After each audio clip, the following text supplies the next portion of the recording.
the damp smell of earth mixed with the sweet, familiar aroma of Grandma's coffee. The city of Mogi Guaçu, for me, always had this duality, comforting and a little wild. A welcome break from the hustle of Porto Alegre, a plunge into the green and the simplicity of the São Paulo countryside. My grandmother's house with its creaking floorboards and a garden that seemed to swallow the property was a portal to a slower time. In those days, the town breathed a lazy autumn air. The summer heat was already a distant memory, and the mornings awoke with a subtle haze that soon dissipated under the sun. It was an invitation to explore the surroundings, to venture onto the trails that snaked through the forest along the river that cut through the neighborhood.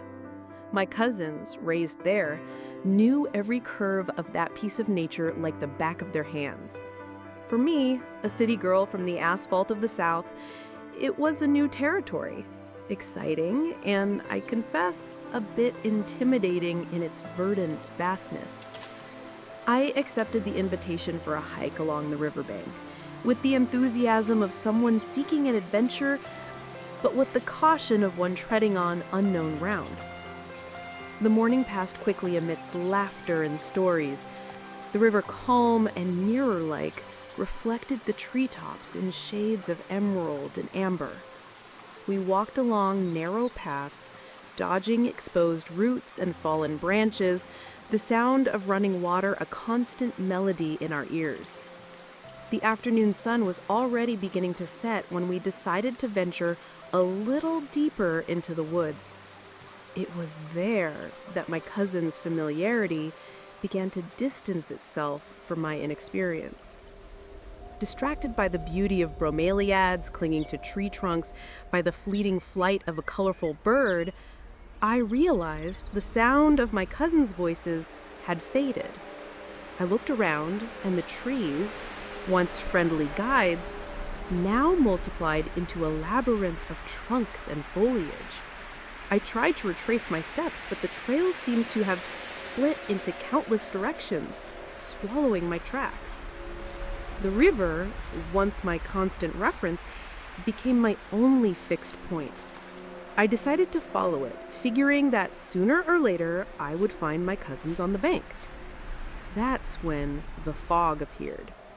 This wasn't the morning fog, the gentle, ephemeral kind that dances over the fields. This was dense, opaque, with a strangely grayish, almost spectral hue. It rose from nothing, like a shadowy veil lifted by invisible hands. In a matter of seconds, the scenery around me turned into an indistinct blur. The trees vanished into the misty mass. The sound of the river became muffled, distant. A shiver ran down my spine, a chill that wasn't caused by the afternoon cold. It was a visceral feeling that something was deeply wrong. The fog didn't move with the wind. It surrounded me, enveloped me in a cold, damp embrace, as if it were aware of my presence there. I tried to stay calm, to breathe deeply. "It's just fog," I repeated to myself, my voice sounding hesitant even in my own ears. But the way it had appeared, the speed with which it isolated me from the world, had something supernatural about it. I took a few steps, feeling the air in front of me, unable to see more than a few feet ahead. It was like being immersed in thick milk, the silence amplified by the absence of any visual reference. And then, as suddenly as it had appeared, the fog began to dissipate. It didn't fade gradually. It drew back like a cloth being pulled away, revealing the scene around me. The forest was there. The imposing trees, the afternoon light filtering through the leaves. Everything seemed normal, as if the fog had never existed. Relieved, I figured my cousins couldn't be far. I kept walking along the riverbank, calling their names. The sun was already nearing the horizon, painting the sky in shades of orange and pink, but there was no sign of them. The woods seemed empty, too quiet. Time began to weigh on me. I looked at the sky, trying to calculate how much time had passed since I got lost. The shadows of the trees grew long, the light fading quickly. Worry began to give way to a rising fear. 2 hours? At least 2 hours must have passed since I got separated from them. How had they not noticed I was missing? Why hadn't they come back to look for me? Scanning the area with my eyes, hoping to find them or a landmark that would lead me back, it was then that I saw her. In the middle of the trees, a little way from the riverbank, there was a figure, a child, a small girl standing with her back to me. She seemed lonely, vulnerable in the vastness of the darkening forest. I felt an immediate impulse to approach, to ask if she was lost, to offer help. I walked toward her, calling out in a soft voice, "Hi, are you okay? Do you need help?" She didn't answer, remaining motionless, as if she hadn't heard me. And as I got closer, a strange premonition began to wash over me. There was something unusual about her posture, about her absolute stillness. When I was just a few feet away, I hesitated. A cold feeling, almost a warning, shot through my body. But my concern for the girl spoke louder. I took another step and called to her, a little louder. That's when she turned. The movement was abrupt, far too quick for a small child. And when her eyes met mine, the air seemed to vanish from my lungs. They were not the eyes of a child. They were yellow, intense, with thin, vertical pupils that glowed with a sinister light in the gloom of the woods. An electric shock shot through my body, paralyzing me on the spot. I couldn't move, my muscles were petrified, my voice trapped in my throat. She just stared at me. Her face was pale, almost translucent, with fine, expressionless features. There was no anger, no curiosity, just a piercing, cold, and ancient gaze. I felt as if those eyes could see right through me, as if they were probing my very soul. The silence stretched on, heavy and oppressive, broken only by the distant call of a nightbird. I was trapped in that gaze, as if hypnotized by this strange creature. Then, after a time that felt like an eternity, she spoke. Her voice was low, almost a whisper, but it carried an inexplicable authority. "You shouldn't be in this place." The words, though simple, echoed in my mind with a menacing weight. It wasn't a question, it was a statement, an undeniable judgment. I felt a primal fear paralyze me even further. She continued, her gaze fixed on mine. "Go away. Go back the same way you came. If you don't," she paused briefly and a shiver ran down my spine. "You will regret it," she finished. The threat wasn't explicit, but the intensity in her yellow eyes, the certainty in her voice, was more terrifying than any scream. I sensed an imminent danger, a sinister force emanating from that small figure.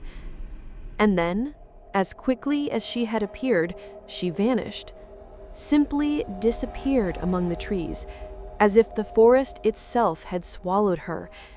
There was no movement, no sound, just the void where she had been.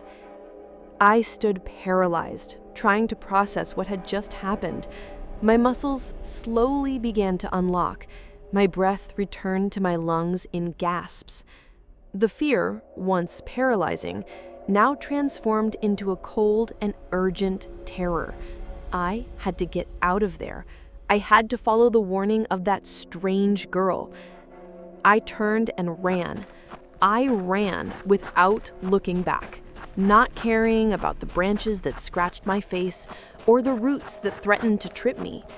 I ran guided by intuition, by the vague memory of the path I had taken. The sun had now set, and the forest plunged into a dense darkness, dotted only by the pale light of the moon beginning to rise between the treetops. After a desperate run that seemed endless, I began to recognize parts of the trail. The distant sound of the river grew clearer, and finally I saw the clearing where we had started our hike. And there they were, my cousins, standing in the exact same spot where I had last seen them before I got lost. They seemed carefree, talking in low voices as if nothing had happened. Relief and confusion mixed within me. "Guys, where were you? I got lost," I exclaimed, holding back tears from the recent terror, my voice choked with emotion and exhaustion. They turned, surprised. "Lost? Huh, you didn't go anywhere," one of them replied, frowning. The other agreed, with a questioning look. "What do you mean? I looked for you for hours. I went to the riverbank, then back into the woods. I met a girl and..." I began to recount what had happened, trying desperately to make them understand what had happened. But their reaction left me even more disturbed. They insisted that I hadn't strayed, that I was nearby the whole time, looking at plants, and that they never lost sight of me. "But the fog, the girl with the yellow eyes?" I asked, feeling their disbelief like a slap in the face. They exchanged meaningful glances, a mixture of concern and recognition. It was then that one of them, the oldest, came closer and put a hand on my shoulder. "Look, this happens around here. Some people, they have these experiences in the woods. They say that this place, that this part of the forest near the river, sometimes connects to a different place, a place they call Seteálem." His words echoed in my mind, cold and laden with a somber meaning. Seteálem. That name sounded like a chill to the soul. My cousins told me it wasn't the first time they heard similar stories in town. People who got lost for brief moments and experienced inexplicable things, fleeting encounters with strange figures, a distorted sense of time. That night, back in the relative safety of my grandmother's house, the image of the girl's yellow eyes would not leave me in peace. My cousin's denial, though perhaps well-intentioned, only heightened the sense of unreality of my encounter.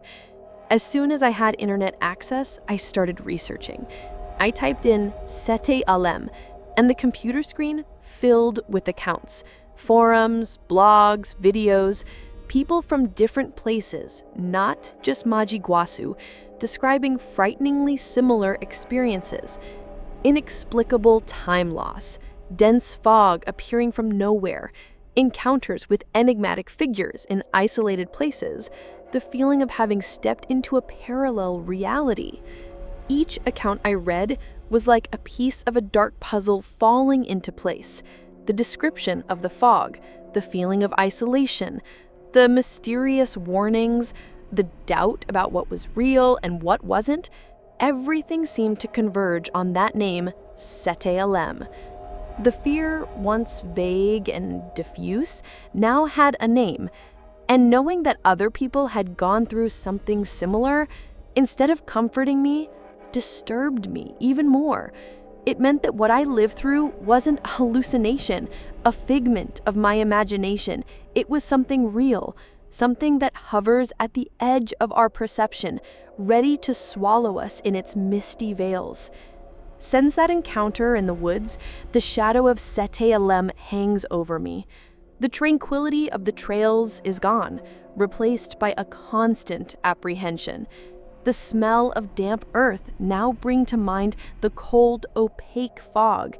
The sunlight on the foliage cannot erase the intensity of those yellow eyes. I decided to share my story just as other people had. Perhaps by putting into words what I lived through, I can make some sense of this experience, which for me was terrifying. Perhaps by finding others who have also visited Seteálem, we can together unravel the mysteries of this place that hides in the folds of our reality. If you have ever been lost in a fog that appeared from nowhere, if you have ever met enigmatic figures in isolated places, if you have ever felt time slip away strangely, perhaps you have also visited Seteálem. Share your story. Send an email to the address in the description. Your experience could be the missing piece to understand this enigma. Your identity will be kept in total confidentiality. If this account resonated with you, if you felt a shiver hearing about the girl in the woods, leave a sign. A like on this video shows me I'm not alone in this search for answers. To continue exploring the mysteries that hide in the forgotten corners of our world, and to hear other accounts of inexplicable encounters, subscribe to the channel and join this community. Use the comments below to share your theories. What was that girl? Why don't my cousins remember my absence? Is there really a place called Seteálem that connects with our world? The forest of Mogi Guaçu will never be the same for me. And the question that echoes in my mind night after night is, does Seteálem still remember my visit? And will I one day wander its misty paths again?